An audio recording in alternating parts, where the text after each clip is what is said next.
बताएंगे कि supreme court में पंजाब इंतखाबात के लिए फंड्स की अदम फरहमी के खिलाफ इन चैम्बर समाअत जारी है।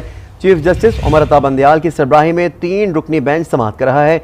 Attorney general, secretary election commission, वजारत खजाना और स्टेट बैंक हुकाम चैम्बर में मौजूद हैं। मजीद जानते हैं आज न्यूज़ के नुमाइंदे अफजल जावेद से। जी अफजल,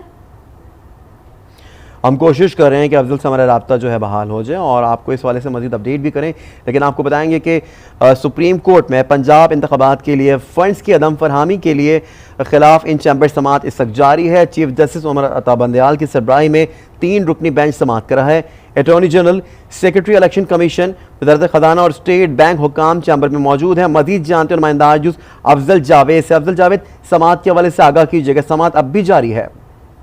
जी बिल्कुल, सुप्रीम कोर्ट ऑफ पाकिस्तान में पंजाब में इंतखाबात की फंड्स के जो अदम फरहमी के मामले पर चीफ जस्टिस ऑफ पाकिस्तान की सरबराही में इन चैम्बर समाअत जो है जारी है। तकरीबन 1 घंटे का वक्त होने वाला है कि chief justice of Pakistan Umar Ata Bandial जो है इन चैम्बर समाअत कर रहे हैं। ये समाअत जो है उनकी कॉन्फ्रेंस रूम में हो रही है और उनके साथ जो दीगर साथी जजेस हैं, जजेस एजाजुल एहसन और जस्टिस मुनीब अख्तर, वो भी मौजूद है। और attorney general of Pakistan, secretary election commission, वजारत खजाना और स्टेट बैंक ऑफ पाकिस्तान के आला हुकाम भी मौजूद हैं।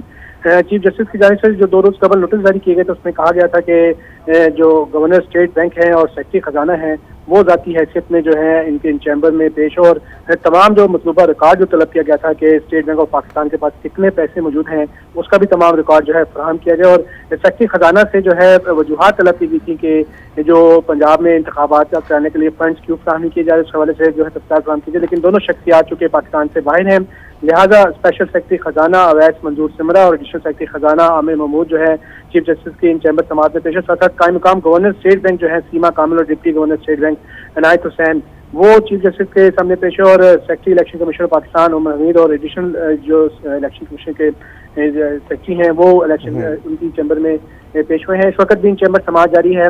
तमाम मुतल्लिका अदारों के जो हुकाम हैं वो अपनी अपनी जो रिपोर्ट्स के हवाले से कि उन्होंने क्या रिपोर्ट्स सबमिट करानी, जो तफसीलात उनसे मांगी थी वो लेकर गए हैं। और जैसे ही इन चैम्बर समाअत खत्म होंगी, अटॉर्नी जनरल पाकिस्तान जो है चीफ जस्टिस के चैम्बर से निकल के बाहर आएंगे और तमाम तफसीलात से मीडिया को आगाह करेंगे। ठीक है, समाअत इस वक्त जारी है। अफजल, आप हमारे हमराही मौजूद रहेगा, हमें इसी पर हम मजीद भी बात करेंगे ब्यूरो चीफ इस्लामाबाद तारिक चौधरी से। तारिक चौधरी, इस केस के पस मंजर के हवाले से भी बताइएगा और साथ ही साथ इसकी पेश में कानूनी और आइनी माहिरीन अब मौक़िफ़ क्या रखते हैं, इस वाले से भी आगाह कीजिएगा। देखिए, जहाँ तक पस मंज़र का ताल्लुक है तो ये तकरीबन फरवरी के बिल्कुल एंड पे ये मामला सामने आया था जब मुल्क में आम इंतखाबात का मामला हुआ, ख़ास तौर पे पंजाब और खैबर पख्तूनख्वा असम्बली में, और गवर्नर साहबान की तरफ से दोनों मुतल्लिका सूबों के गवर्नर साहबान की तरफ से डेट्स नहीं दी जा रही थी। तो पहले तो जो CCP और लाहौर की ट्रांसफ़र का मामला था उस दौरान जो है उस 3 रुकनी बेंच ने जब इस्तफसारात शुरू किए इलेक्शन के हवाले से, इलेक्शन की डेट के हवाले से, और उस वक्त भी इलेक्शन कमीशन को तलब किया गया था, तो एक केस के बीच में से एक केस निकला और कुछ तारीखें वारीखें दी। और उस जब इतराज़ हुआ था कि ये मामला तो कोई और है और उसमें से इलेक्शन का जी समाअत बनती नहीं है, तो फिर एक सो मोटो नोटिस लिया गया और सो मोटो के बाद तवील समातें हुई। और पहले सदर साहब की जानिब से उन समातों के नतीजे में आपको याद होगा कि एक तारीखें दी गई अप्रैल की और 30 अप्रैल की तारीख दी गई, लेकिन फिर हुकूमत की तरफ से कहा गया कि इन तारीखों पर इंतखाबात जो है मुख्तलिफ वजूहात की बुनियाद पर जो आइनी और कानूनी उनके बकौल थी वो उनका इजहार किया गया। जिसके बाद एक मरतबा फिर जो है वो एक बेंच बना, जो पहले 9 रुकनी बेंच था, फिर 7 रुकनी हुआ, फिर 5 रुकनी हुआ, और मुख्तलिफ उसमें होती रहीं डेवलपमेंट्स होती रहीं। अल्टीमेटली 2 हफ्ते पहले चीफ जस्टिस साहब की सदारत में जो बेंच था उसमें उन्होंने कहा कि 14 मई की तारीख थी इलेक्शन की पंजाब में, और खैबर पख्तूनख्वा में कहा गया कि जो मुतल्लिका फोरम है यानी इलेक्शन कमीशन है और जो गवर्नर साहबान है साहब हैं वो ख़ुद इस पर मिल के मशावरे से फ़ैसला करें। अब सवाल ये पैदा हुआ था कि इलेक्शन तो होने हैं, सुप्रीम कोर्ट ने तारीख दे दी है, इलेक्शन कमीशन का मौक़िफ़ था कि सुप्रीम कोर्ट तारीख नहीं दे सकती, सदर साहब नहीं दे सकते, उस पर एक अलग से डेवलपमेंट चल रही है।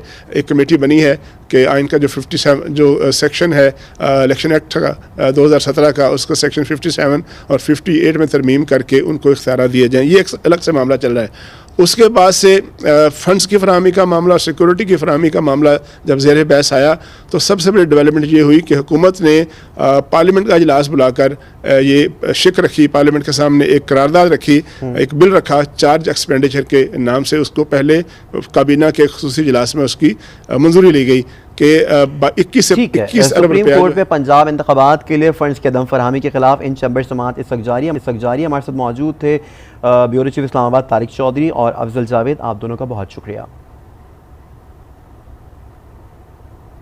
वज़ीर आज़म शहबाज